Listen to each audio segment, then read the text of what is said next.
It is a morning galaxy. I'm V Candy. Thank you so much for making time. It is a favorite session of mine because I also have a son. So when you talk about children, you talk about kids, how to raise them in the right manner, how to train them.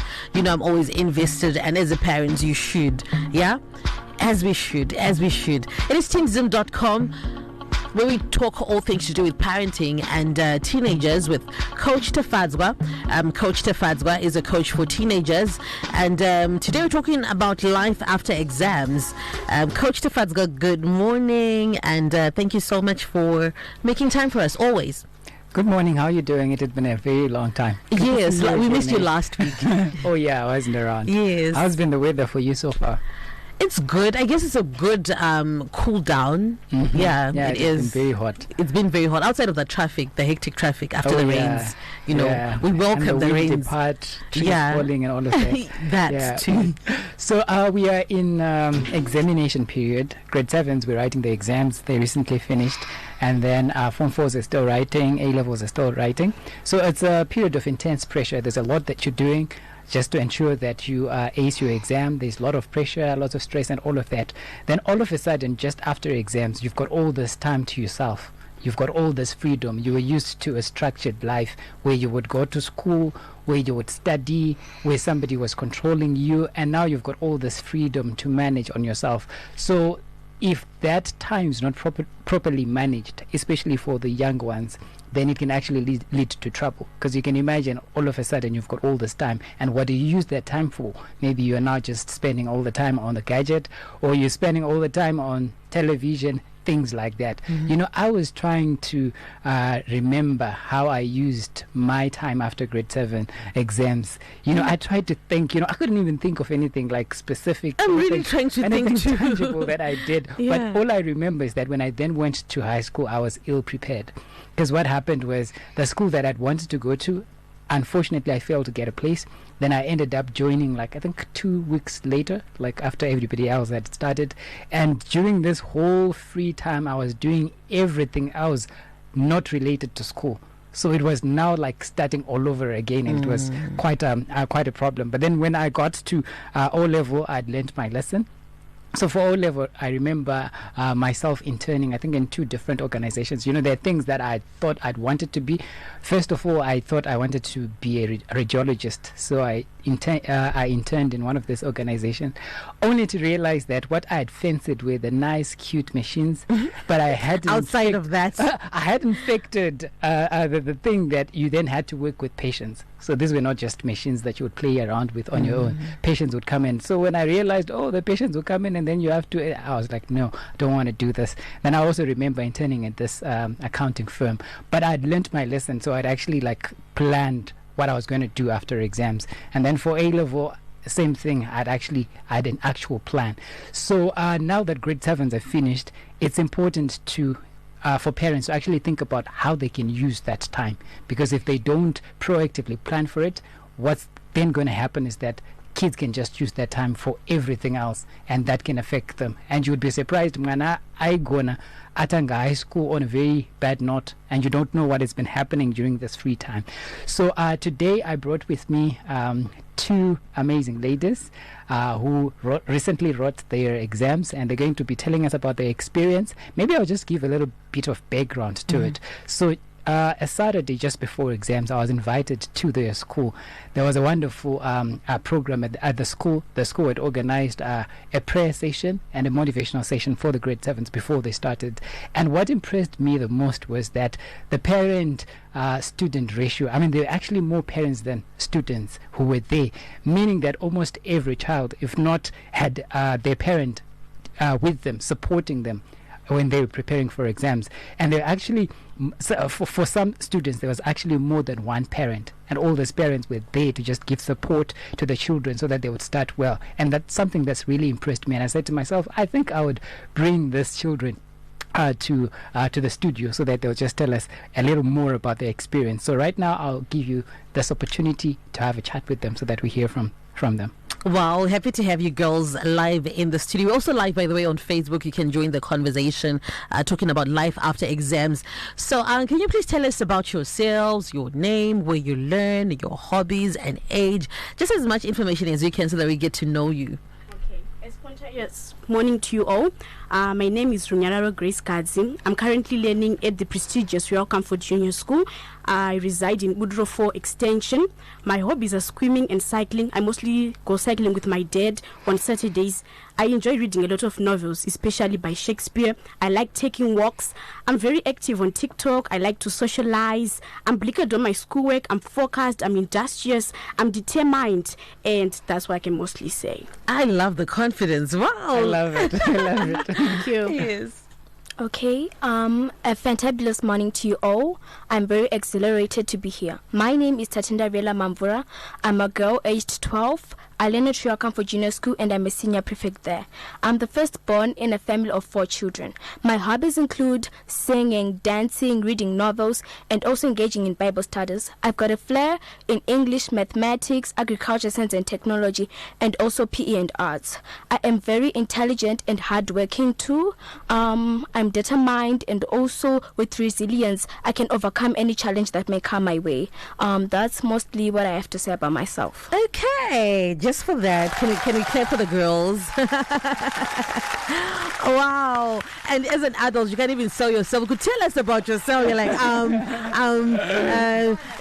my name is. This is how you do it. Tell us about yourself. This is how you do it. So I understand that Coach Tafadzwa came to your school just before you started exams. Can you tell us about some of the things that he taught you? What did you learn? Yeah. Okay, so Coach Tafadzwa, I mainly grasped 3 main things. The first one is positive self-talk. For example, when I got in the examination room, the atmosphere was just negative. Everyone was scared. We were trembling in tremendous fear. People were just saying the exam is going to be hard, it's going to be difficult. But I literally talked to myself. I kept on telling myself that I can do this. I'm going to ace this examination. I'm in it to win it. And that positive self-talk, it positively energized me.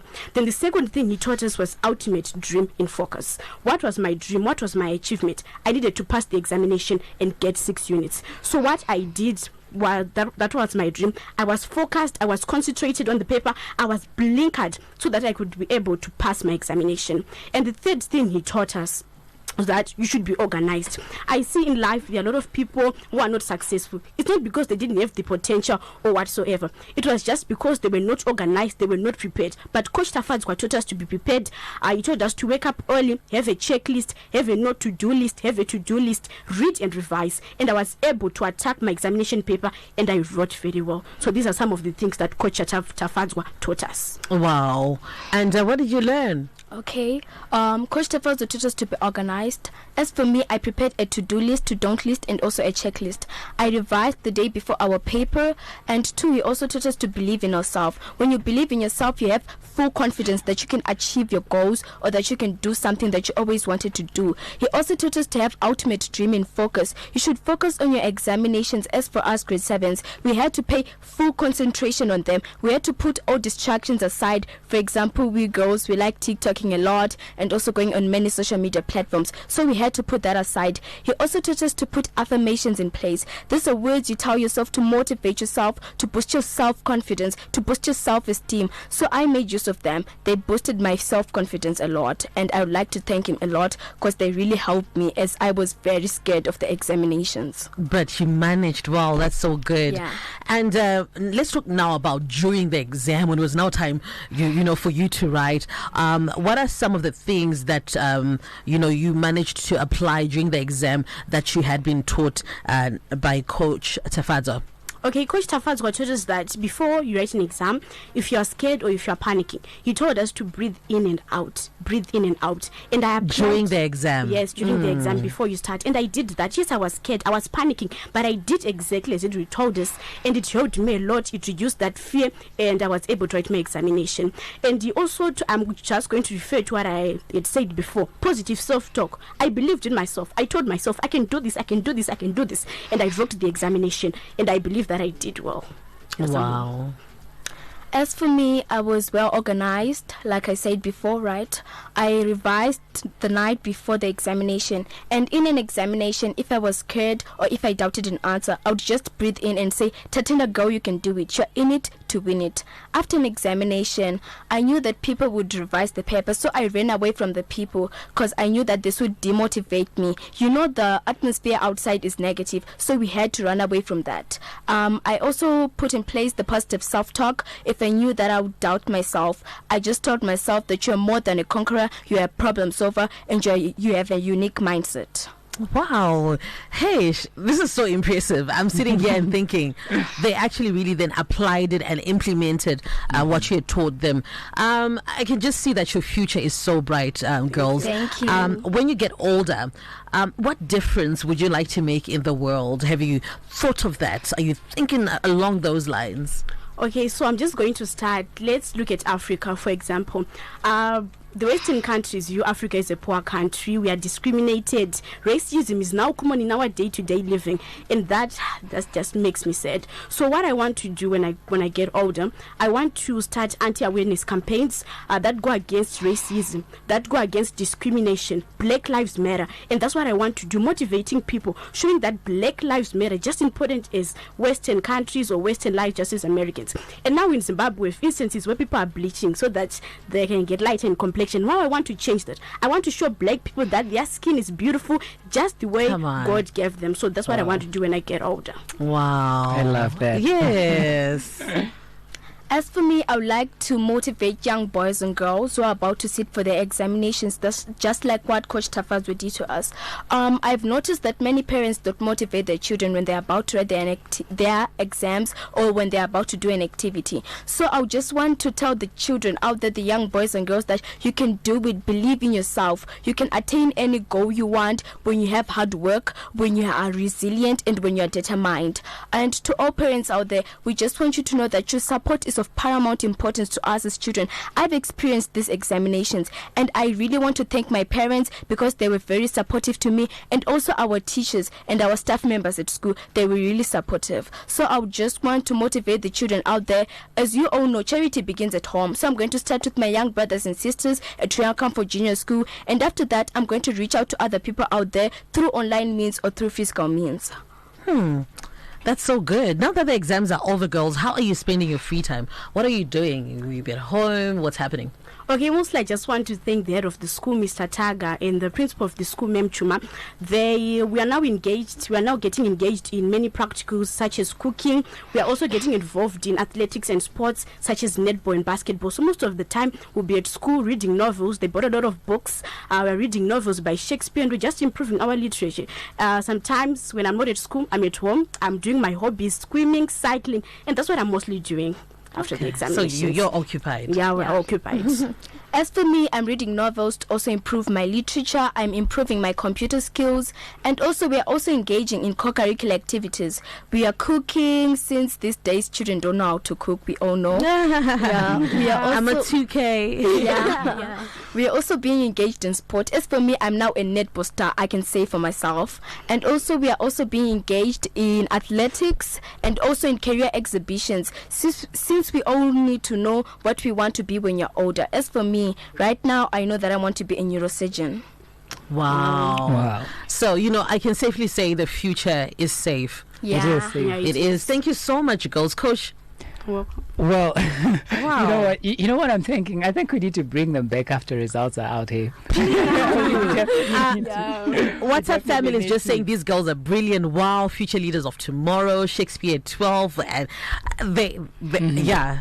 So I really loved what they say they're doing now that exams are over. They're occupied. I mentioned it when I started that it's important to ensure that you help, especially these youngsters, manage the freedom that they have now that exams are over. Because if you don't do that, they could be engaged in all other activities that are non-productive. But these guys are involved in productive activities. So I just want to say to parents of grade 7s out there, I've also thought about this, and I've thought about this as a challenge. So there are courses that I've actually come up with, which are high school transition ones, where students learn things like money management. They learn about bullying, what it is, how to spot it, how to deal with it when they go to high school, how to be organized, how to deal with academic pressure as they go into high school, which is harder and more challenging than grade 7. So if you're a parent of a grade 7 child and you're interested, you'd want your child to be part of those programs, or you're a group of parents that you actually want a group of your children to be involved in these programs,